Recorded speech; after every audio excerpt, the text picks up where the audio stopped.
Oh, hey guys, good to see you.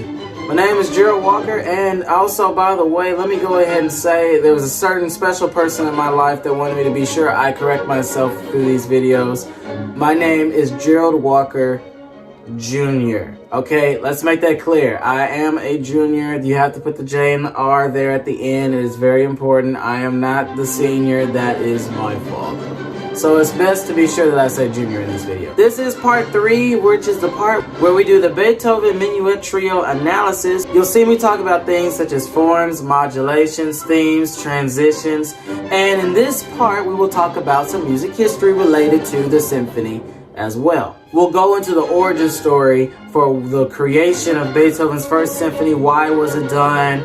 Around what time period? What's going on in Beethoven's life? What's going on in his head? What's going on with people around him? The performance, the first premiere, all that jazz, guys. So it's going to be exciting. I also might give a few interesting concepts or a few interesting pointers to what makes this movement unique, or what's kind of interesting about the movement in general. I won't go into full detailed stuff about it, guys, but I will talk about some main points that I really do feel like is important for me to talk about.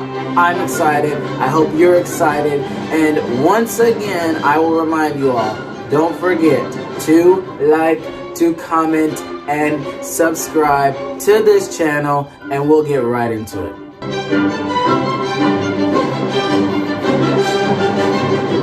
Okay guys, so starting right at the very beginning, we do have a word. Before I even say the beginning, let's talk about what form this is. So this is the third movement. The third movement is a minuet and trio. So this is a dance-like movement, okay? So usually the third movement of any symphonic analysis or the overall symphony structure, the third movement is always some sort of dance-like movement, which a minuet is typically a moderate dance. It's a moderate type of dance. It's usually something that's at a 1, 2, 3, 1, 2, 3 type of thing. It's not too fast, it's not too slow. Of course, though, who do we are dealing with, guys?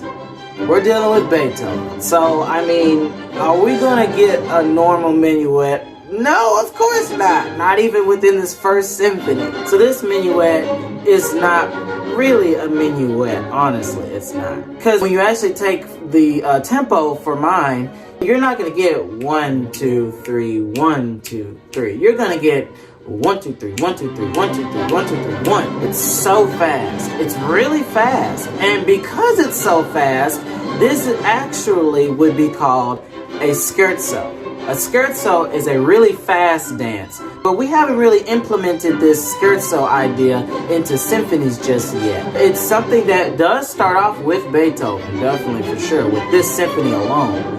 But because no one has really came up with that idea quite yet, Beethoven's just going to play it safe and say, hey, it's a minuet and trio, but really it's actually a scherzo, just like that. But analyzing this as a minuet and trio, we will talk about the form. So during the form, we have the minuet and we have the trio. So there are two parts here, two big overall parts. In the first part, you have the minuet, which the minuet is then divided up into two big sections as well. The first section is the A section, and the second section is the B section. I think that's very fair. That's very much so fair. Now, to be a little bit more detailed on that, the A section has the theme. I'm sure a lot of you is waiting for me to say theme 1. Well, yeah, I guess you could call it theme 1, but at the same time, there's no theme 2, so let's just say theme here, okay? Let's just call it the theme. So the A section has the theme, and the second section, which is the B section, it is the quote-unquote development section. We have basically another development where the composer can do anything they want to do, but also within the B section, we come back to the main theme as well. So you have a development within this B section, and then after the development, again within the B section, the theme comes back. That's what typically is done during the minuet. That's what's typically done. Analyzing this a little bit further, so if we just talk about the A section, now in a normal classical setting for minuets, The A section is usually a lot longer than what you usually would hear. If you look at any Mozart or any Haydn, Minuet Trio, the Minuet A section, I'm gonna say is fairly, 16 measures at least, I want to say. No guarantees on that. But if you look at the Beethoven Minuet here, in the A section, you'll see it is only 8 measures long. It's only 8 measures, guys. It's only 8 measures. And because it's so quick, guys, the A section is literally, like 4 seconds long? About 4 seconds long. And then it doesn't really help much that he repeats it because, even when you repeat it, again, it goes by really quickly. So it's like we're done with the A section within the first 8 seconds of the piece. It's crazy. You might notice that the first violin line in this section also has this scale that starts on G and then goes all the way up to a high D, which then comes back down to G for this modulation of going into G major. Starting off in C major, but within a real quick blur where it's G major, just like that. Or at least we get to G major. But just for clarification, we do get this 5 of G in measure 7, which then takes us to G by measure 8, which then we get into the second section, section B. For any Mozart or Haydn minuet, when we get to the B section, normally this section would not be that long. It is a little bit longer, yes. But if you look at this B section, guys, you know how long this section is? This section alone, I don't even remember. Let me look. How long is this section? If you take a look at this B section, it is literally about 71 measures long. That's crazy.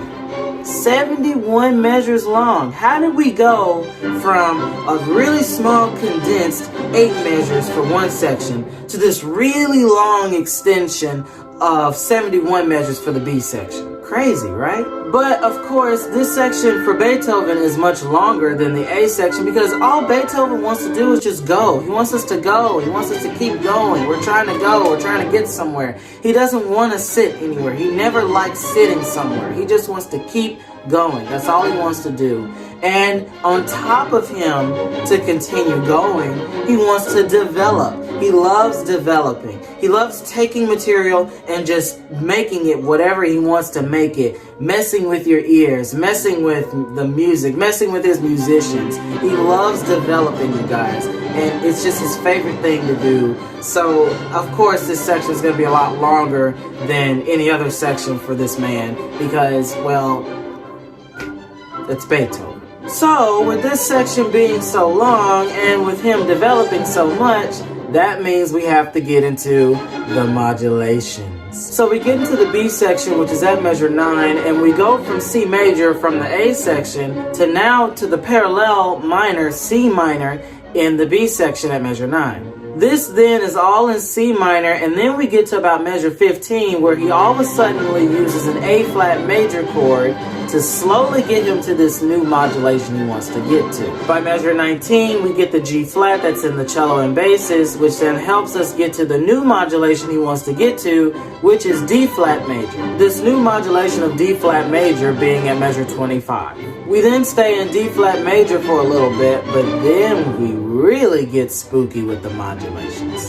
So for those of you that's been paying attention to these videos within part 1, remember how in the end of the development when he had an E major chord, he stripped it away, only had E, and then made it anything he wanted to modulate us back to C major? Or in the second movement during the coda section when we were clearly in F major and he would use the C in the first violins, stripped everything away, just had C, and went up half steps to make to D to his new modulation of G minor, and then again D, E flat, E to F to B flat major? Well, you'll notice that in this part, at measure 33 of this section here, you'll notice that we did cadence on a D flat major chord, but he strips away everybody except the violinist. The violins are left with the notes D flat and F by themselves, so we hear this. But of course, this also means he can make D flat and F anything he wants to. So how does he do it? He adds the bass in, with this D and gets us to B flat minor. Oh, great. So now D flat and F are no longer the root and the third. Now they're the third and the fifth. And because he adds B flat, now B flat's the root. So now by 35, we're in B flat minor, or at least he's given us this B flat minor chord. He then even reinforces B flat on bar later in the oboes. So now we're in B flat minor. So now we hear B flat minor. Then by measure 37, we carefully move up chromatically in the violins to E flat and G flat.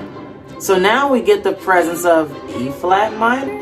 But of course, only having the violins, we can make it anything we want to. So then he then takes E flat and G flat in the violins, and then he adds the bass, this B flat to B, which is also chromatic because we were B flat, right? So now he goes from B flat to B.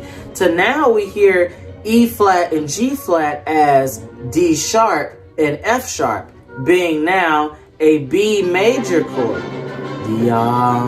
And again in measure, and a bar later emphasizes that again in the oboe section. So just to recap just a little bit, so we were in D flat major, we then moved from there to B flat minor, then from there to B major. All this is chromatic. We then go from E flat and G flat to E to G in the violins, and then bringing the bass back from B to C, which now we've made it right back to C major. Crazy, right? By the pickup of measure 45, we're happily back into the key of C major. Yay. Notice all of those weird modulations, you guys, how he's really being very careful for modulating in this chromatical way, moving one voice up and then another, and then another, and then another, and then another, and then another, until we finally get to where we needed to get to. Because I promise you, if we heard D flat major, B flat minor, B major, C major, it would just feel so weird to the ears and we just would not be able to take it. But his timing is just so right to moving one piece at a time to getting us to where he needed to get to. You also might notice that the pickup of 45 is where we also come back to the theme once again, ending the development section officially. But then also look at the theme, because now it's completely different than the way it was way back in the A section. Remember, in the A section, he went from a G in the violins all the way to a high D to come back down to G. But now this time, he starts off with that same G, but goes all the way to 2 octaves higher to a really high G, and coming back down on its way to C major. It's so crazy. It's really cool, you guys. It's just so cool. Then by measure 66, we get this cadential material that will then take us to the end of the section. And of course, we will repeat this section again. Following the minuet, after we get through doing both sections twice, we then go to the trio section. The trio section is also in C major, and it also has 2 parts, just like the minuet. The A section of the trio is going from 80 to 103. Then the B section of the trio goes from 104 to measure 137, or I guess I should say the pickup of 104 to 137. Which then reminds me to say that the trio A section goes from the pickup of the opening measure, pickup to 80, to measure 103. There aren't really any modulations in this trio section. It stays in C major throughout the whole thing. I mean, yes, you do have different chords, and yes, the end of the A section just does go to G major, but you know, the second section is just overall G major 7th chord that takes us to C major by another certain measure, I'm sure. It takes us to C major by measure 122. I will make a detailed series analysis of these symphonies eventually, but for now, to keep things simple and to keep things short, this is as much as I'm going to say on the trio. Or really, I guess maybe there is one thing that I will go ahead and say. You might notice that, again, Beethoven is also the type of composer who always is wanting to go forward, always pushing you to go forward. So he wants to be sure that the momentum or the directional flow also continues to keep going as well. Well, during the trio section, how does he do it? Well, he has the woodwinds doing their thing, And then whenever they're ready to hold a chord, he keeps the momentum flow going in the violins. The violins now has the directional stuff, and they flow until he gets to a spot where he wants to bring back the woodwinds to continue the directional flow as well. This goes throughout the entire trio, basically. So both sections of the trio section are repeated twice, and then we go right back to the beginning of the minuet.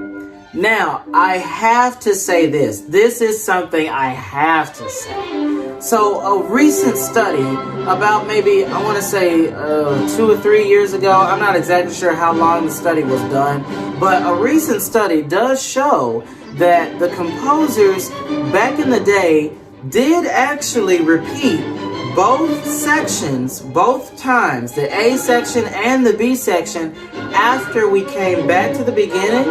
They did repeat both sections again after we got back. The only times the composer intentionally did not repeat the sections after coming back to the minuet is when you would see a certain phrase. There'd be a certain little marking that you would see. But just to keep things 100% clear though, Beethoven definitely would have repeated both sections even after coming back to the minuet.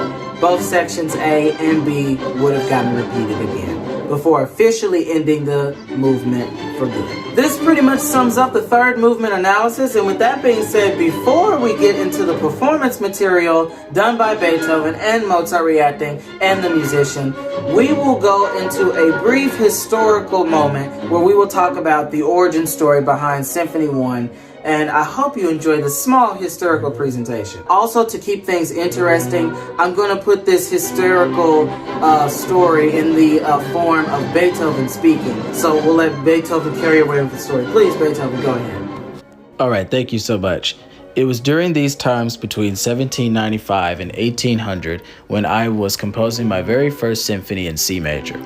During this point in my career, I personally felt like that I didn't really know how to write music, but I will definitely say that during this time I was greatly inspired by my teacher Joseph Haydn and favorite enthusiast of mine, Wolfgang Amadeus Mozart. Most of my music is based off of both of their styles, but I do make sure that I put my own elements in there that really brings a change to how music is written for the new century. On April 2nd, 1800, in Vienna, at the age of 29, I premiered my very first symphony along with a septet that I also have written. This performance was a very big event and a performance that also featured a Mozart symphony, The Seasons by Haydn, and my own first piano concerto as well that I personally performed. This event took place at the KK Hoftheater nach der Berg in Vienna. I dedicated this symphony to an early patron of mine, Gottfried von Sweden. Just as a side note, my hearing was very, very slowly in its early stages of me becoming deaf by this point. But it has not greatly affected me in a way where I had to change my lifestyle or change the way and how I approach things. I still lived my life normally, even knowing from the very smallest symptoms that my hearing was slowly dying away from me. This was the time of my life where those say that I reached full maturity in my compositional writing and would continue calling this symphony a masterpiece. All right, thank you so much, Beethoven, and thank you guys so much for tuning into this once again. I hope you enjoyed the analysis of this third movement. I hope that the history was interesting to you, and now we will get into the video presentation of the third movement, the self-made performance, Beethoven conducting, Mozart reacting, one of the musicians playing. I hope you enjoy, and we'll get right into that. Thank you guys so much. I'll see you at the end of the presentation.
Okay, so then we end on a five of four, and oh, hey guys, hey, it's over. Oh, okay, great. Okay, good. Thanks. Great. Awesome. So you guys, I hope that you enjoyed this whole entire thing. I hope that this was all worth your while. I hope you learned something new.